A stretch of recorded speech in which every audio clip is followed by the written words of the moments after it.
What's going on, everybody? Josh McCarty from Bills Chat, and the Bills practiced on Wednesday. First training camp practice of 2023 is in the books, and we have a lot to get into to wrap that up here in today's quick chat. We had Josh Allen, Stefon Diggs, Von Miller, Mitch Morse, Sean McDermott, and Brandon Beane all meet with the media. And then obviously we had some on the field activities take place.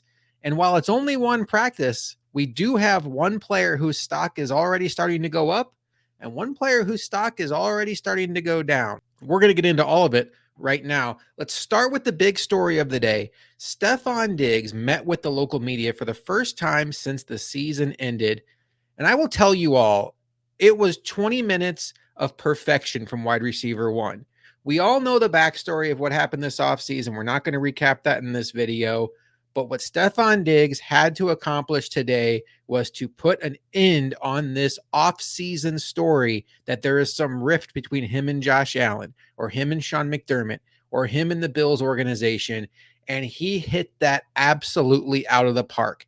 It was perfect. He hit every note in this press conference. He took accountability. He explained what was going on with him. He let people know where his frustration was coming from. He was frustrated that this team has not been able to get over the hump. He was very clear that his frustration was not about targets or wanting say in play calls. He said this team is good enough to still win the Super Bowl, but his frustration really just comes from having their season fall short multiple years in a row. I thought Stefon Diggs was fantastic. As somebody who's been concerned about his behavior this offseason, I will raise my hand and say I was uncomfortable going into this press conference because there were outcomes today that could have meant that this was going to linger.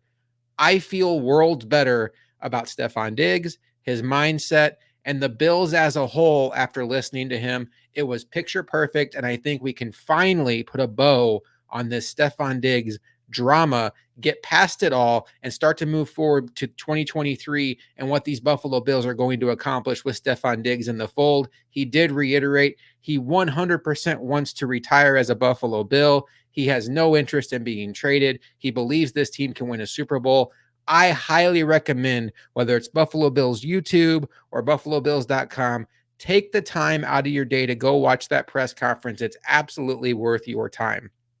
Let's talk about what happened on the field today, because while it was just one practice and there were no pads on the players, I think at least one significant development did happen, and that was with the middle linebacker competition.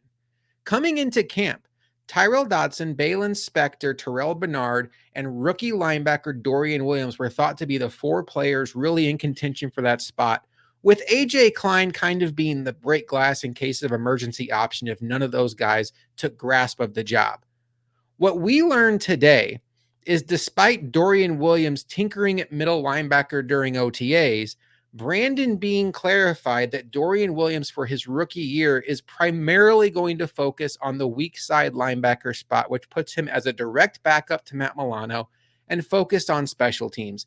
He said they don't want to overload him, cross-training him. They don't want to overload him with the responsibilities that comes with being a Mike linebacker, which in a lot of ways means making the checks, making the calls in the huddle, having direct communication with Sean McDermott with the headset.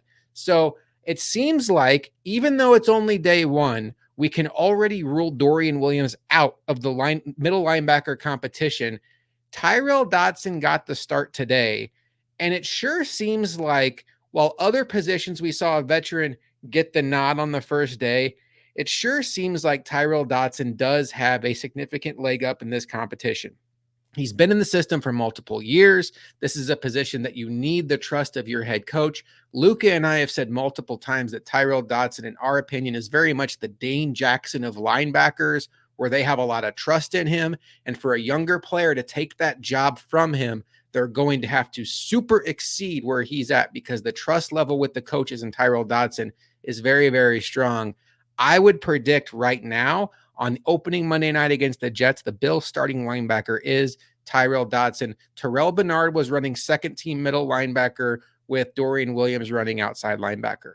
Speaking of Dane Jackson was starting opposite Tre'Davious White for the number one defense today.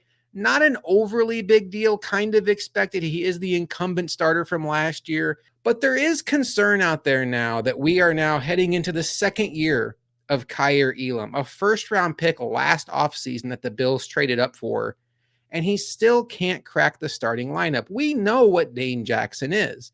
Dane Jackson is a solid baseline level starter. You're a kind of player that you're always going to want to improve on, a much better player that you'd rather have as your cornerback 3 or 4 as a depth piece versus somebody you're starting. So it is concerning that as we kick off training camp, it doesn't seem like Kaiir Elam has made that leap that we're hoping where he would have passed Dane Jackson at this point.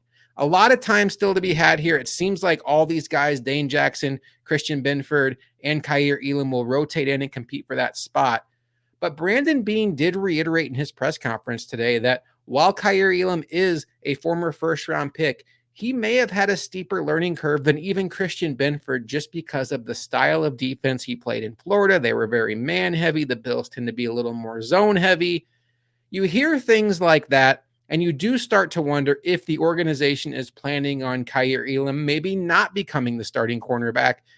And maybe they are in damage control a little bit because they don't want the narrative out there to be that this player who was taken 22nd overall is already being a bust. That will be what is said, fair or unfair, if he doesn't grab a starting job in year 2. He is already going to be halfway through his rookie deal by the end of this season. So you would like to see him get into a starting role. A lot of camp is left. There is no reason to panic after one practice, but at least after one practice, Kaiir Elam was running second team with Christian Benford. Christian Benford did have an interception today off of Josh Allen. Christian Benford continues to rise up in training camp situations and make plays. He is a name that absolutely is not going to go away. Let's talk about the offensive line. No real surprises as far as who the 5 starters were. Obviously, Deion Dawkins, Mitch Morse are locks at center and left tackle. We knew Connor McGovern was going to be the left guard after the contract they gave him. And then we figured all along that Spencer Brown was going to be the right tackle with how they've been talking about him all offseason. The one question mark was, were they going to roll with Ryan Bates, or would they give O'Cyrus Torrence, their second-round pick out of Florida, a starting nod right off the bat? Well, most of us thought it would be Ryan Bates, and at least for day one, it was Ryan Bates. I do not think that this is as set in stone as perhaps maybe the middle linebacker position battle is. And I don't think either one are set in stone. But Brandon Beane was on One Bills Live today with Chris Brown and Steve Tasker, and they asked him what position battle he's watching closest. The first position out of his mouth was guard. I found that interesting because if they were in the mindset that their starting 5 was set, and this was more of a developmental year for Torrance to try to be that primary backup at both guard spots, I don't know that Brandon Beane would have said guard immediately. Guard was the first name position out of his mouth. He also mentioned David Edwards. It seems to me that they are going to give O'Cyrus Torrence and David Edwards every shot to earn that starting job from Ryan Bates. And I've said all along, Ryan Bates as a 6th man on this offensive line is a perfect spot to be in because he can conceivably back up all 5 spots. We've seen him play center. He came into the league as a tackle, and he's played both guard spots. I would love to see the Bills eventually get to the point where Ryan Bates is their primary backup. But if he's one of their 5 best players out of the gate, you have to have him on the field and figure the rest out later. That definitely bears watching as training camp moves on. As far as Von Miller and Jordan Phillips go, Brandon Beane didn't sound overly optimistic that either one of those 2 players would be coming off of the PUP list anytime soon. Now, the way the PUP works right now is you can actually take a player off of that list whenever you want, and they can start practicing. I got the sense listening to Brandon Beane's press conference that both of those players are trending toward even starting the season on PUP, where they would have to miss the first 4 games of the season. The benefit there is the Bills would get 2 extra roster spots for having those guys on PUP. When they cut down to 53, 2 guys on PUP don't count against the 53. So it would allow the Bills to take a longer look at somebody like a DJ Dale or an Alex Austin, or maybe someone like Boogie Basham or Shaq Lawson are really on that roster bubble, and you just want to get a 4-week longer sample size at them.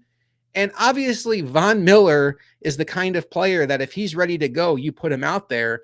It just doesn't seem like, listening to Brandon Beane, listening to Von Miller that either one of them are just overly gung-ho that he's going to be ready to go by week one. Von Miller even said today in his press conference that the ultimate goal for everybody involved is for him to be there in the money games and the important games late in the year, in the big time playoff games. And he doesn't want to come back and essentially half-ass it and be on a pitch count and ramp up. When he's back, he wants to be back. He wants to be Von Miller. And until that point, he doesn't want to be back. It was the first time hearing from Von Miller since this injury where it sounded like he wasn't as optimistic of, I'll be out there right away. And that's fine. Von Miller is needed to get this team over the hump in December and January. The Bills do not need to force the issue here and throw Von Miller out there in September when he's not ready. I understand the Bills play the Jets and the Dolphins in September, and those are some very important games for the Bills. The Dolphins game might be in October, but it's within the first 4 weeks of the season. But the ultimate goal of this team is to hoist a Lombardi, and you have to give Von Miller all of the runway in the world to get back as close to 100% as possible before you throw him back out there. And the Bills have insulated themselves well with Leonard Floyd and hopefully increased development from guys like A.J. Epinesa and Boogie Basham. That's pretty much it for the day one of training camp. The Bills will be back on the field on Thursday at 9:45 for practice number 2. What I would look forward to for practice number 2, which will also not be in pads, I'm curious to see what happens with the starting cornerback spot opposite Tre'Davious White. Is it again a situation where Dane Jackson is still out there with the ones, or do we see guys like Kaiir Elam or Christian Benford rotate in more? What happens with that right guard spot? Is it going to continue to be Ryan Bates? I might predict it would at this point in time, or will you see Torrance or even Edwards rotate in? Quite honestly, when it comes to offensive line, there's really a very limited amount that you can tell until the pads get on. Once the pads are on, you can actually see them start to use better blocking technique. And in a lot of ways, that also rings true for the middle linebacker position. Once they put the pads on, once they start tackling, you're going to learn a lot about all the linebackers in this competition. But at least for day one, the biggest takeaways are all seems good with Stefon Diggs. Dorian Williams does not seem like he's trending toward being the starter. And if you're going to buy stock in any Bills player right now, it sure seems like Tyrel Dodson is a player that is tracking toward being an opening day starter. Before I get out of here, I would love it if you would take the time to subscribe to our YouTube channel. It helps us out so much as we try to get Bills Chat YouTube up into the algorithm and really make it your one-stop shop for all Buffalo Bills content. Luca and I did just recently make the decision to start uploading all of our content to this channel, and any support you can give us along the way to help it grow is very, very appreciated. I am Josh McCarty, and I will talk to you next time on Bills Chat Quick Chat.